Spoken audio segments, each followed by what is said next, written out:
Amsterdam, summer 1945. A man sits in a locked room with a blank canvas and 6 armed guards. He is not a prisoner being punished. He is a prisoner being tested. 3 weeks ago, the Dutch government charged Han van Meegeren with treason for selling a priceless Vermeer to Hermann Göring. The sentence is death. His defense sounds like madness. He says he painted it himself. He says the masterpiece that Göring traded 200 stolen paintings to own came from a rented apartment and a set of brushes. No one believed him, so the court gave him one chance. Paint another Vermeer, right here, right now. If the experts accept it, he lives. If they don't, he hangs. There is a particular kind of cruelty reserved for artists who are good, but not good enough. Han van Meegeren knows this cruelty intimately. Not the cruelty of being ignored. Being ignored is easy. You can blame the world. You can tell yourself they haven't found you yet. No, the real cruelty is being seen, being examined, and being told in public, with your name printed beneath the verdict, that you are ordinary. He grew up in Deventer, a small Dutch city, the son of a math teacher who considered art a waste of a life. A drawing instructor named Bartus Korteling saw something in the boy, a natural fluency with light and shadow, and urged him to pursue painting. Van Meegeren chose the brush. His father never forgave him. By his early 30s, he has real skill. He exhibits across the Netherlands, wins a gold medal from a prestigious academy, earns commissions. His portraits are luminous, his technique polished, his eye for classical composition undeniable. And that is exactly the problem. It is the 1920s. Mondrian is fracturing the world into colored grids. The de Stijl movement is burning everything classical to the ground. Avant-garde is the only language the art establishment wants to speak. And here is Van Meegeren, painting like it is still 1660. The critics circle him like they've found a wounded thing. Derivative, technically competent but spiritually empty. A gifted technician who has tried nothing original. And the word that sticks longest, the one that burrows in and stays, forgettable. Not one review, a chorus, a consensus. The art world does not argue about Han van Meegeren, it simply agrees.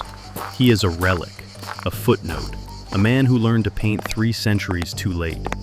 His marriage fractures, he drinks, he leaves the Netherlands for the south of France, away from the galleries, away from the critics, away from every person who told him what he was worth. But Han van Meegeren does not give up. He does not move on. He does something far more dangerous. He makes a plan. He will paint something so flawless that the greatest experts in the world will call it a masterpiece. They will fight over who owns it. And then, he will tell them he painted it, and he will watch their reputations burn. This is not about money, not yet. This is about a man who was told he was forgettable, and who decides to prove them wrong in the cruelest way he can imagine. He doesn't need to be a great painter anymore. He needs to become someone else entirely. He needs to become Johannes Vermeer.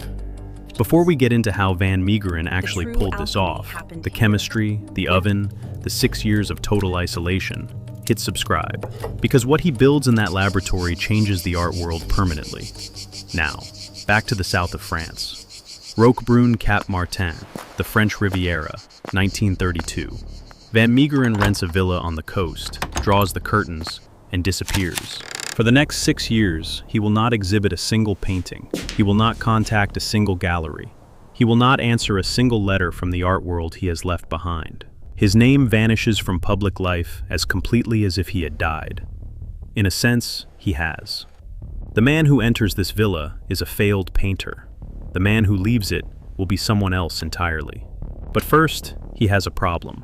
And it is a problem that no forger in history has ever solved. A painting from the 17th century is not just pigment on canvas. It is 300 years of chemistry, compressed into a surface you can touch. The oil in the paint polymerizes over centuries, hardening into a shell so rigid that no modern solvent can dissolve it. Any expert with a cotton swab can dab alcohol on a painting's surface. If the paint softens, even slightly, the work is modern. The test takes 30 seconds. No forger has ever beaten it. Van Meegeren learns this the hard way. His earliest attempts dissolve under a damp cloth, like watercolors in the rain. Months of preparation, gone in a single wipe. He stares at the ruined canvas. He mixes a new batch. He tries again. That is only the first wall. Then there is craquelure, the web of tiny cracks that spreads across every old painting like a fingerprint. It forms as layers of paint expand and contract through centuries of heat and cold, moisture and drought. You cannot fake it with a brush. The pattern is too organic, too random, too deep. An experienced eye spots artificial craquelure in seconds. He tries anyway. He paints cracks by hand onto a dried surface.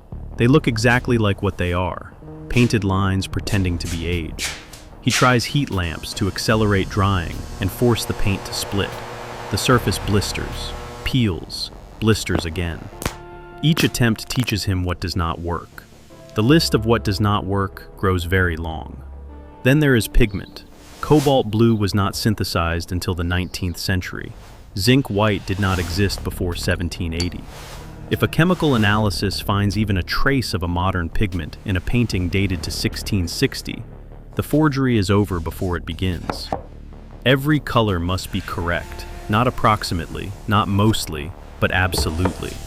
And then there is the canvas itself, the fibers, the stretcher bars, the ground layer, carbon dating, X-ray fluorescence, infrared reflectography. The tools of authentication are vast, precise, and unforgiving. No one has ever beaten all of these tests at once. Van Meegeren, alone in a villa on the Riviera with drawn curtains and stained hands, sets out to beat every single one. He begins with the paint. He sources raw pigments that existed in Vermeers' time. Lapis lazuli ground by hand for ultramarine blue. Lead tin yellow, white lead.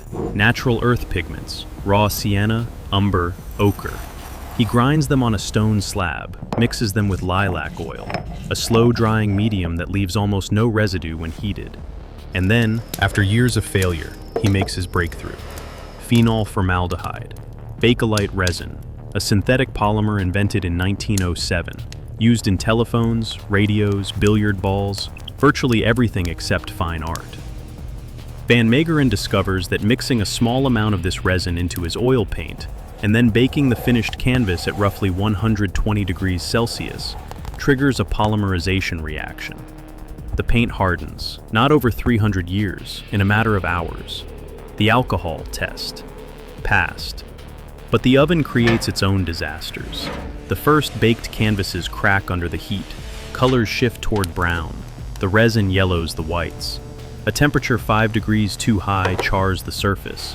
A temperature 5 degrees too low leaves the paint tacky. The wrong ratio of resin to oil produces a surface that looks like plastic. For months after the breakthrough, he calibrates. Temperature, duration, resin concentration. Each variable interlocking with every other. Each adjustment producing a new failure. Until one day it doesn't. He solves craquelure next. After baking, the hardened paint is brittle, exactly like a surface that has aged for centuries. He rolls the cooled canvas carefully around a cylinder. Micro cracks appear, spreading in patterns that are indistinguishable from natural aging. He fills the cracks with India ink, wipes the surface clean. The ink stays in the crevices, darkened and settled. Under a magnifying glass, 300 years of wear, manufactured in an afternoon. For the canvas itself, he buys authentic 17th century paintings at auction, worthless works by unknown artists, sold for almost nothing. He scrapes off the old paint with care, preserving the original canvas, stretcher bars, and ground layer beneath. If anyone X-rays his finished painting, they will find 17th century fibers, 17th century wood, 17th century ground, because it is. But his most brilliant decision is not technical, it is psychological. He does not copy an existing Vermeer. Any side-by-side comparison would expose inconsistencies in an instant. Instead, he invents a painting from a period of Vermeer's career that art historians believe existed, but have never been able to document, the so-called religious period. For decades, scholars had theorized that the young Vermeer, influenced by Caravaggio, must have painted biblical scenes early in his career. The logic was sound, the evidence was tantalizing. But no such painting had ever surfaced. The art world did not just want this painting to exist, it needed it to exist. Van Meegeren does not sell a forged painting. He sells a theory made flesh. The canvas is called The Supper at Emmaus. Christ and two disciples gathered around a table, bathed in golden light. Caravaggio's Drama, Vermeers' Glow, Van Meegeren's Hands. 6 years of solitude, thousands of ruined canvases, one finished painting. It needs to fool the most respected Vermeer scholar alive. And if it does, it will set in motion a chain of events that ends in a guarded room, a treason charge, and a death sentence. But that is a long way off. For now, there is only the painting. 1937, the painting travels to Paris in the care of a lawyer named Gerard Boone, who presents it through a carefully constructed story. A mysterious Italian family, a private collection, a work that has never been publicly exhibited. It is delivered to Abraham Bradius. Bradius is 82 years old. He has spent more than half a century studying the Dutch Golden Age. He has written the catalogue raisonné of Vermeer, the definitive inventory of every known work. When Bradius authenticates a painting, museums open their vaults. When Bradius rejects one, it ceases to exist.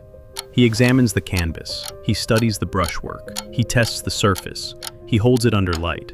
And then, in the pages of the Burlington magazine, the most prestigious art journal in the world, he writes the words that Han van Meegeren has waited 6 years to hear. We have here I am inclined to say, the masterpiece of Johannes Vermeer of Delft. The masterpiece, not a masterpiece. The masterpiece. The greatest work by the greatest Dutch painter who ever lived, according to the most authoritative Vermeer scholar alive. The Boijmans Museum in Rotterdam purchases it for 520,000 guilders, the equivalent of more than $5 million today. The painting goes on public display. Lines stretch around the building. Newspapers across Europe and America run the story.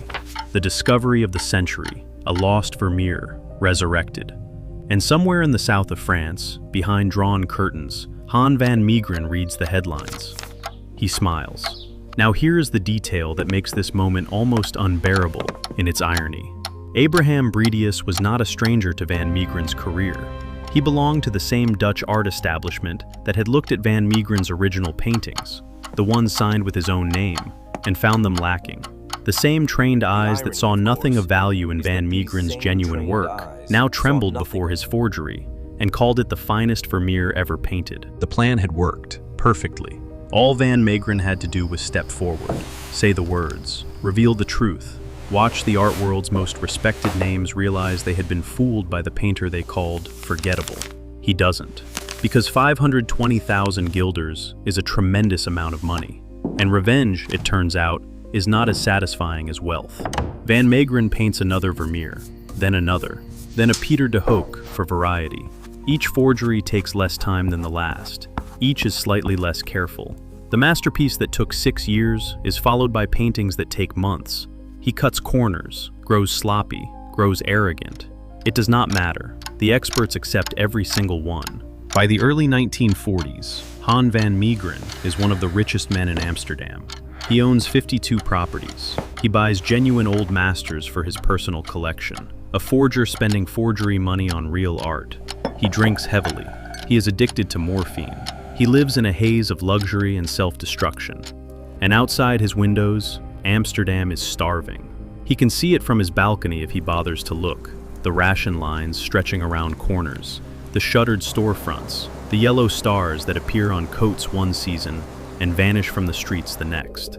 Jewish art dealers he once knew are gone. Their collections, Rembrandts, Halses, Vermeers, seized by the Nazi looting apparatus and shipped east to fill the private galleries of the Reich. Van Meegeren watches all of this from behind his curtains and keeps painting.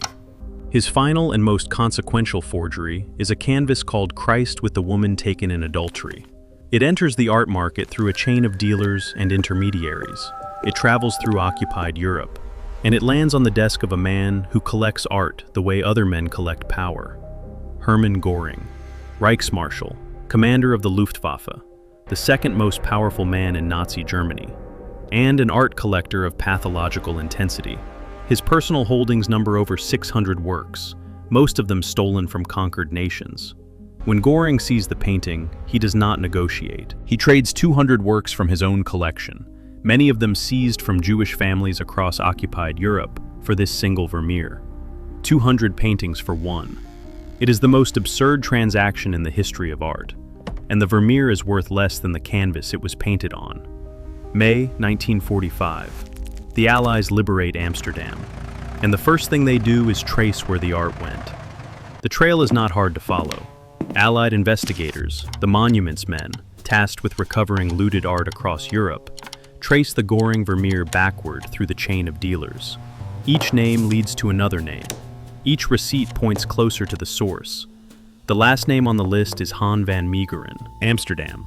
On May 29, 1945, Dutch police arrive at his door. The charge is not forgery, it is not theft, it is collaboration with the enemy, selling a national treasure to a senior Nazi official during wartime. In the Netherlands, in the raw and furious months after liberation, this charge carries a single penalty: death. Van Meegeren is placed in a holding cell. For 6 weeks, investigators interrogate him. Where did the painting come from? Who owned it before? How did it reach Göring? He lies. He invents an Italian family of noble descent. He fabricates names, addresses, dates. He claims he purchased the painting in good faith and sold it through intermediaries. None of it holds up. The investigators find no family, no provenance, no paper trail except the one that leads directly, unmistakably, to him. The evidence is overwhelming. He sold a priceless Vermeer to Hermann Göring. He profited enormously while his country bled. He is a traitor. Van Meegeren sits in his cell and calculates. If he maintains his story, the evidence will convict him. He dies a collaborator. If he admits to selling the painting knowingly, he confesses to treason. He dies a traitor. There is only one door left, and stepping through it requires him to say something that no person in the room will believe. On July 12, 1945, Han van Meegeren looks across the table at his interrogators and delivers 6 words that change everything. I painted it myself. It's a fake. Not just the Göring painting, all of them. Every newly discovered Vermeer that has surfaced since 1937, the head of Christ, the Last Supper, the blessing of Jacob, the washing of Christ's feet, and the crown jewel, the supper at Emmaus, the painting that Abraham Bredius called the greatest Vermeer ever created, the painting the Boymans Museum paid 500,000 guilders to acquire, the painting that thousands of visitors lined up to see, that scholars wrote papers about, that an entire generation of art students studied as the pinnacle of Dutch Golden Age mastery. A fake, all of it, painted by the man sitting in this cell, in a rented villa, with a chemistry set and an oven. The room goes quiet. Then the experts speak, and they do not agree. The authentication was thorough, the provenance was verified, the paint was tested, the canvas was tested, the craquelure was examined under magnification. 5 of the most respected art historians in the Netherlands staked their careers on these paintings. If Van Meegeren is telling the truth, those careers are over. Reputations built across decades, finished. And the Boymans Museum's most treasured possession, the centerpiece of its collection, the painting it built an entire exhibition around, is a worthless fraud hanging in a gilded frame. They cannot accept this. They refuse to accept this. So the court makes an offer that has no precedent in legal history. If Han van Meegeren truly painted the Vermeer that fooled the world, then he can prove it, right here, under armed guard, with witnesses. Paint another one. And so we arrive back where we started, a guarded room, a blank canvas, 6 officers watching every movement, a man whose next brushstroke determines whether he lives or dies. The guards bring him supplies, 17th century pigments, lapis lazuli, lead white, natural ochre, lilac oil, phenol formaldehyde resin, a canvas stripped from a genuine old painting, and a small oven positioned in the corner of his cell. Everything he asked for, nothing more. The painting he chooses is called Jesus Among the Doctors, Christ as a Young Man, Teaching Elders in the Temple, another biblical subject, another work from the so-called religious period that scholars theorized about but never found. Even now, facing death, he cannot resist the irony. He works slowly, his hands shake, not from fear, but from withdrawal. He has been cut off from morphine since his arrest. His heart is weak. His body is years ahead of his age. He is 55 years old and moves like a man of 70. But his hands remember. Day after day, layer after layer, the painting takes shape under fluorescent light and the constant gaze of armed men. Journalists crowd the hallway outside his cell, filing daily dispatches. Newspapers print updates like episodes of a serial novel. A man painting for his life. A forger against the clock. The entire Netherlands follows the story. 6 weeks pass.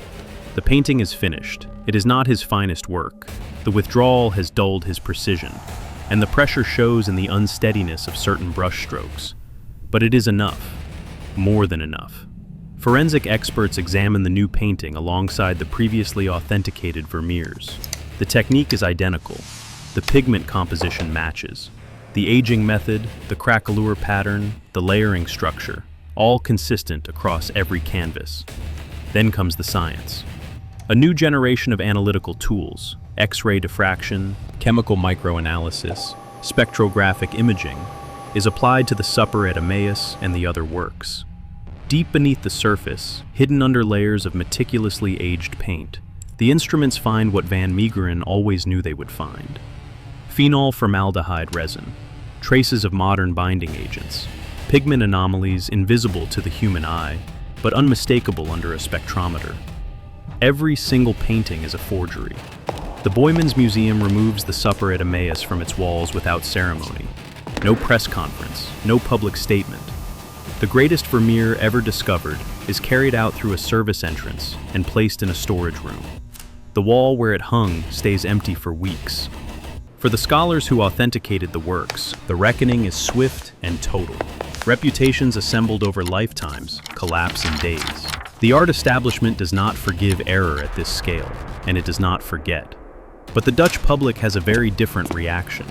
Yesterday, this man was the most hated in the Netherlands. Today, he is the most loved. Van Meegeren is no longer a traitor. He is a folk hero, the painter who swindled Hermann Göring, the man who made a fool of the Nazis with nothing but a brush and an oven. In a country still bleeding from 5 years of occupation, still counting its dead, still cataloging what was stolen, this is a story people need. The man who sold the Nazis a fake. But there is one more person who needs to hear the news, and he is 1,000 kilometers south, in a prison cell of his own. In Nuremberg, Hermann Göring receives the verdict. Throughout his trial, he has been defiant. He smirks at prosecutors. He dismisses testimony. He performs for the gallery with the theatricality of a man who believes history will remember him as something other than what he is.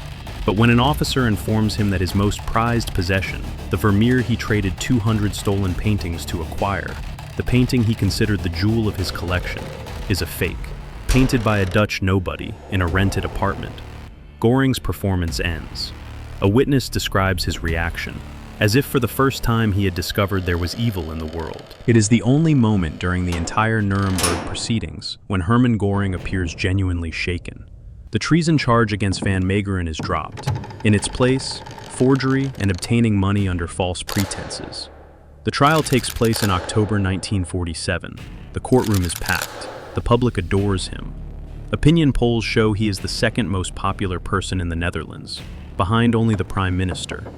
The judge sentences him to 1 year in prison, the minimum possible under Dutch law. He never serves a single day. On December 30th, 1947, Han van Meegeren suffers a heart attack in his Amsterdam home. He is 58 years old. He had set out to prove something, and in the end, he proved it. Beyond any doubt, beyond any appeal. He proved the critics were blind. He proved the establishment ran on vanity and consensus, not truth. He proved that the painter they dismissed could make the entire art world kneel. But the world does not remember Han van Meegeren as a great painter. It remembers him as a great forger. His original works, the paintings he made under his own name, the paintings he poured his genuine ambition into, hang in no major museum. They appear in no textbook. They sell, when they sell at all, for almost nothing. The critics called him forgettable. He created the most unforgettable paintings of the 20th century. Not one of them bears his name. Was Han van Meegeren a criminal, or the greatest painter the art world refused to see? Drop your answer in the comments. And if this story stayed with you, subscribe. There are more like it coming.